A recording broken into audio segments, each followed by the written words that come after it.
Hi, welcome to West Coast Witches. Hi. Today we want to talk about tarot and we're going to show some of our favorite decks and our favorite artwork. And we're going to talk about the different ways that we've implemented tarot into our life and how we try to use it daily. Yeah. Okay. I'll start with I have 30 tarot decks and oracle decks. Most of them are tarot and I know it's a lot, but I I like to make my own decks. I have a dog and cat communication tarot deck. So I feel like every deck I get is kind of research. So that's my excuse for having so many. My, um, one of my favorite decks right now is this one. This is the box it's in. It's called Oak, Ash, and Thorn. And I like to get decks that are from like independent artists or people who like indie decks, not like the mass published decks, which I do have those too, but I like to support like little people, artists and writers and stuff like that. And that's what this deck is. It was on Kickstarter, so I funded it, and I just want to show some of the art. It's all like forest animals. It's so cute. Squirrels, Girls. a Oh, fox, that's so cute. a bunny. Yeah. I That's, love the art so much. Most of my decks are all animal related and animal themed. I love it. Yeah. Yeah. So I have two decks. One of them is actually the one that Caitlin designed, the dog and cat communication tarot deck. And my cat Nugs is featured on the card. So I love that. So that's one of my favorites. And then my main deck that I use is called the Crystal Visions. I don't actually have the box, but this is what the backs of the cards look like. So I actually never knew that I wanted a tarot deck, but 2 years ago for Christmas, my sibling gifted me this deck. And so I just, started playing around with it. I like pick a card a day here and there, and I just fell in love with the artwork. They're really pretty. I can show some of my favorite cards right now. So the High Yeah. Priestess has always been one of my favorites. I just think she's really pretty, and I love all the butterflies around her. And then the Strength card is another one of my favorites because the lion reminds me of my cat, and I love sunflowers. And then the Five of Cups because she's a mermaid, and mermaids are awesome. So those Yeah. three are my favorite. Yeah, I love that deck too. Yeah, the artwork's really pretty. Yeah. I'll show just the other ones that I have here. This is kind of similar to the one I showed, but it's also like foxes and forest animals, and it's another like independent deck. And then one of the like mass produced decks, this one, the cat tarot. I love this one. Oh, that's so cool. And like yeah, it comes with a really good like guidebook. Like look how thick that is. Oh, that's nice. Yeah. The the artwork's so nice too. Oh, kitty cat. Let's see if I can find. Yeah, this one's one of my favorites. All the crystals. I love that. Which I one's love the that? moon in the That's the back. priestess too. So the high priestess. Oh, so that's a good card. I find in other Yeah. decks that I've seen that card in, I always am really drawn to that one. Yeah, I'm just seeing if there's. Yeah, so I use tarot. I usually use it on like big, not big days, but like new moons, full moons, like the solstices and kind of those kind of days. I'll do like a spread, which are usually, I don't know, around five or so cards. And sometimes, often I'll just make it up, but keep it in like the theme of like what zodiac sign the moon's in and try and like base questions or make the spread around like the energy in the air at that time. Um, I also do like if I have like a question or something that I really want to know about or like advice, I'll like pull one card or two. And yeah, that's how I usually use tarot. Yeah, so you definitely do more in-depth spreads than I do. I always say I want to do more in-depth spreads, but then I never want to dedicate the time to it. So I usually keep it simple. Most days, I'll just shuffle the cards really good and then spread them out in a big fan. And then I'll just put my left hand over the cards and I'll kind of feel where the energy sort of feels different. And I'll usually pick that card.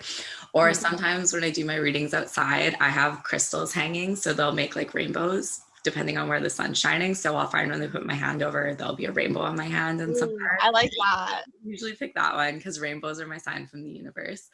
Um, and actually, some of my favorite cards, they depict a rainbow too. So that's kind of a cool correlation there too. But when I do a spread, again, it's pretty simple, but I'll shuffle the cards, put them into 3 columns, and it'll be past, present, future. And then I'll break the stack in half and pick the card from there. And then I'll just work one card at a time. So I'll start with the past one. I'll look at the symbolism, see how the card makes me feel. And then I will usually refer to the book or biddytarot.com. I find that to be a Yeah. really good resource as well. And then I'll move on to the present card and then the future card. Yeah.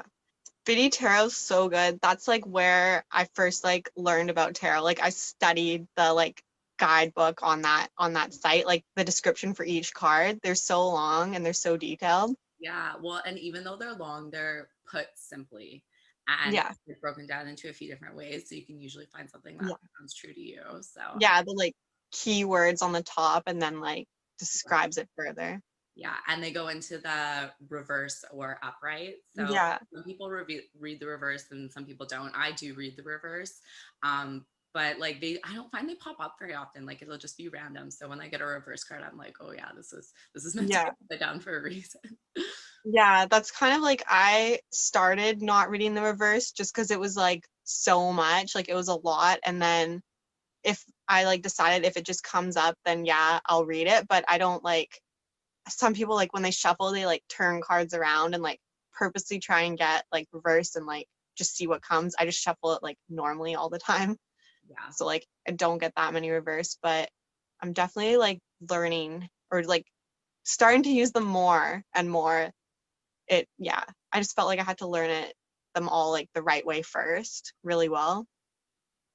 Yeah, for sure. Like my goal is definitely to be able to do a tarot spread and not have to refer to anything, like purely just use my own guidance and my own, Yeah. intuition when I look at the card. Cause right now I'm still using references, which there's nothing wrong with that. Like they're there for a reason. Yeah, They're absolutely for great. sure. But it would be so cool to just pick it up and know. Yeah.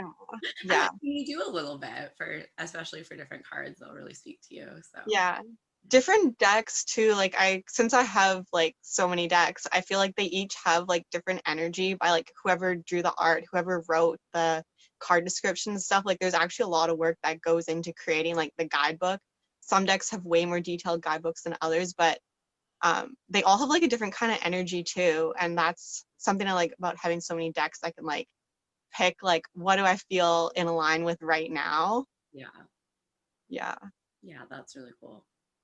I also like to use tarot to communicate with animals. I started just using like normal decks to communicate with animals, and I'd ask like my own animals questions, and I found that I was really able to like understand certain like problems or like what my animals were feeling or thinking by using tarot. And then I started to just like write my own descriptions for the cards from like dogs and cats' point of view, which this is the deck that Lizzie mentioned earlier that I actually like created. And it's the dog and cat communication tarot deck. And all the like the card descriptions are like written to in the guidebook, written to communicate with animals. And it's just really fun. And I really enjoy doing that. So I just wanted to mention that that's like a very unique deck that is a lot of fun to use. Yeah, I love that deck. It's so fun. And Yeah. I love using it on Nugs just because like his card's there, but I've used it on Fritz as well. And it's like spot on. It's like exactly like when I do readings for myself. So it's Yeah. fun. Yeah, it's always amazing like how, I don't know, just tarot just like blows my mind all the time how like accurate it is and like it's crazy. Yeah, absolutely. Yeah. And so we also just wanted to mention that if anyone's new to tarot or if anyone was interested in having a reading done, there is that coupon code still available. So with Molly Wilder, we'll link her information below. But at checkout, if you use code witches on a tarot reading, you get 20% off, and that's valid until December 31st. So take advantage of that because it's an awesome deal. She's a wonderful person to work with. She's very knowledgeable about tarot, and she just has beautiful energy. So it's a joy to spend any time with her via Zoom. So yeah. It's a really good reading. We both had one with her, and yeah, it's really good. Yeah, absolutely. But yeah, I guess that's all for this vlog, and we will see you next time. Yeah. Bye.